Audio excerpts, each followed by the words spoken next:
Era uma igreja que, ao contrário das outras, aceitava todas as pessoas. Não tinha essa coisa de negros não poderem frequentar o mesmo ambiente, pessoas pobres não poderem entrar na igreja. Então, muitas pessoas acabaram sendo atraídas por esse discurso, mas era um discurso que, aos poucos, foi se tornando muito problemático. Ele deixava meio nas entrelinhas que, em algum momento, todos eles iam ter que, né, deixar esse plano, todos juntos. Teve alguns casos assim que eu lembro que eu fiquei vendo horas e horas e horas e horas e eu comecei a ver, mas nunca pensei que eu realmente fosse fazer vídeos sobre isso. Você lembra qual foi o primeiro que você ficou tipo, caralho? Uou! O primeiro, eu acho que foi o caso do Jim Jones, que é uma seita. Assim, é muito errado o que eu vou falar, mas eu amo essa história. Assim, eu tenho um fascínio por essa história, pela história do Jim Jones. Eu tô com o livro. É muito bom o livro. O livro é incrível.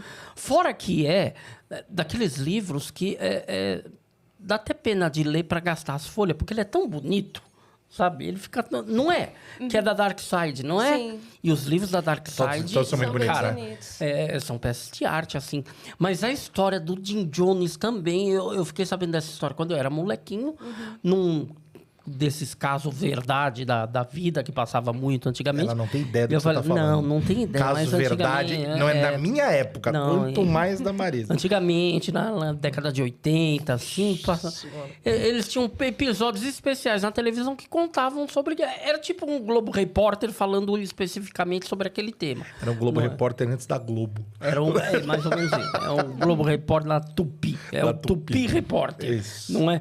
E aí, esse caso me fascinou, porque, caramba, o cara primeiro que ele cria uma aldeia ali, ele leva a galera dele para um outro local. E aí, quando tá todo mundo sob o domínio dele ali, ele consegue convencer as pessoas, todo mundo a se matar, inclusive ele. Porque tem aquele lance de... um psicopata maluco fez as pessoas se matar e ficou com os bens de todo mundo. Não, ele se mata, ele com a família dele, não é? Sim, na verdade, assim, não sei se vocês querem que eu explique um pouco Por mais. favor, fala um pouquinho, que é incrível. Essa seita começou nos Estados Unidos. O Jim Jones foi um cara que, literalmente, ele fez curso para ser pastor. Tipo, era isso que ele queria fazer na vida dele. Então, ele faz a própria igreja dele, que eu acho que se chamava Templo dos Povos. E o que tinha de diferente nessa igreja?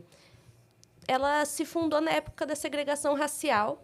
E era uma igreja que, ao contrário das outras, aceitava todas as pessoas. Não tinha essa coisa de negros não poderem frequentar o mesmo ambiente, pessoas pobres não poderem entrar na igreja. Então, muitas pessoas acabaram sendo atraídas por esse discurso. Mas era um discurso que, aos poucos, foi se tornando muito problemático. Ele deixava meio nas entrelinhas que, em algum momento, todos eles iam ter que, né, deixar esse plano, todos juntos. E a polícia, né, no caso foi a CIA mesmo, começou a investigar ele, começou a achar muito esquisito e começou a meio que pressionar ele. Obviamente, como em muitas seitas, eles começaram a falar que eles estavam sendo perseguidos. E um detalhe é que ele ficou, acho que uns 2 anos aqui no Brasil. Isso é uma coisa que o pessoal às vezes não sabe. Ele ficou em Belo Horizonte, no Rio de Janeiro.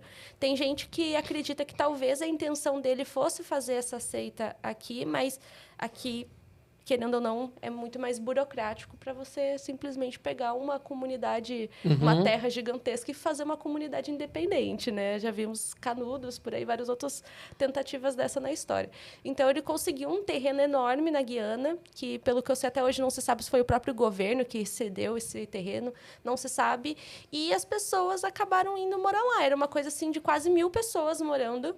E as pessoas largavam tudo para trás, né? Largavam empregos, carreiras, e iam simplesmente viver da agropecuária ali. Eles comiam o que eles plantavam. E sabe? largavam as famílias que não iam junto. Porque, a partir do momento que você estava ali, você não podia ter contato com os outros familiares.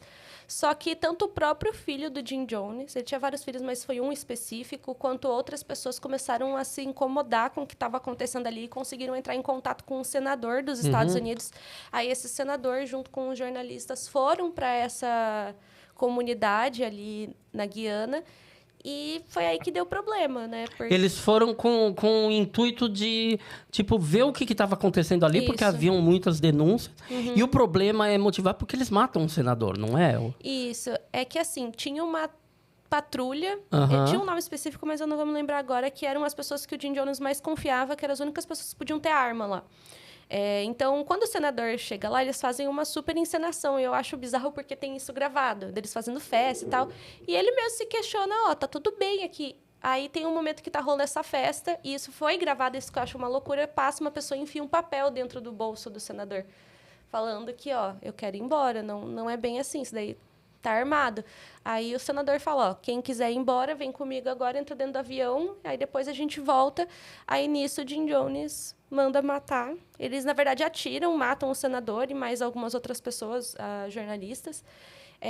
E nisso, ele sabia que era questão de tempo para a polícia chegar aí que ele realiza esse suicídio coletivo. Mais de 900 pessoas morreram. Porque quando ele mata o senador, tem gente que consegue escapar no avião, não é? Tem uma parte tem uma galera que consegue escapar. E aí os caras chegam nos Estados Unidos e falam, mano, mataram todo mundo lá. Pô, a gente foi lá averiguar e mataram a galera. Ia ser prisão perpétua para ele. Eu acho que basicamente foi por isso que ele tirou a própria vida também, porque ele sabia que não tinha muito o que fazer. Não ia sair dessa. Isso serviu de um gatilho pra ele, tipo, bom, vamos apressar as coisas aqui. Lembra que eu falei que ia todo mundo pro plano celestial? É agora. E é bem fúnebre, assim, porque tem o áudio, né, dele falando pras pessoas. E ele fez isso da maneira mais macabra, porque ele pediu primeiro pros pais envenenarem os filhos. Ou seja, ele já fez isso pra mexer com a cabeça dos pais, né? Porque... eu imagino que para quem tem filho, né, você envenenou o teu próprio filho, você vê teu filho morrer. Você já perde. Vai querer também, você vai querer também, você não vai nem questionar. Eu acho que a única pessoa que sobreviveu foi uma idosa, porque ela tinha uma certa dificuldade de mobilidade e ela não conseguia se locomover, ela precisava de ajuda e esqueceram ela em um dos bangalôs. E ela foi, tipo, a única sobrevivente, fora o pessoal que estava na cidade fazendo compra. Mas, tipo, sobreviveu pouquíssimas pessoas, até os animais foram envenenados.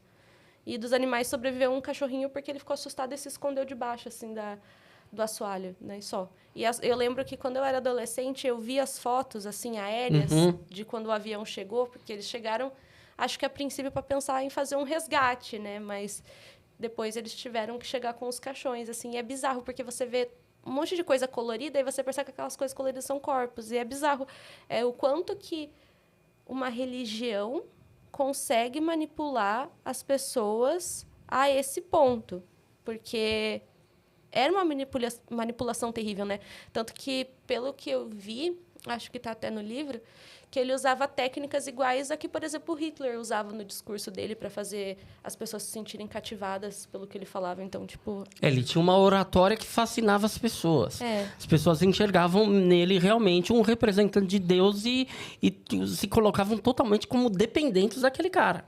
Então, tanto é que o que ele falou, as pessoas fizeram sem ninguém questionar. Sabe? Vamos todo mundo morrer? Então vamos todo mundo... E a gente fala isso e...